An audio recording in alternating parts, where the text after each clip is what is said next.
జిల్లా కేంద్రంలోని real estate వ్యాపారులపై యువతి వలపు వల విసిరి అక్కడి నుంచి మాయమాటలు చెప్తూ రూపాయలు 10 లక్షల నుంచి దాదాపుగా 30 లక్షల వరకు యువతి దోచుకున్నట్టు మనకు సమాచారం.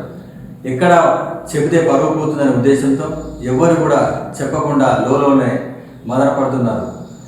ఆయా సంస్థలకు చెందిన వ్యాపారుల నుంచి వలపు వల విసిరి వీరి అందరినీ కూడా హైదరాబాద్ తీసుకెళ్ళి అక్కడ కూడా రాచ మర్యాదలు చేసి వలపు వల విసిరి వ్యాపారం నుంచి ఒకరికి తెలియకుండా మరొకరికి తాను నేనే ఉన్నానంటూ మాయమాటలు చెప్పి పెద్ద ఎత్తున యువతి మోసం చేసింది.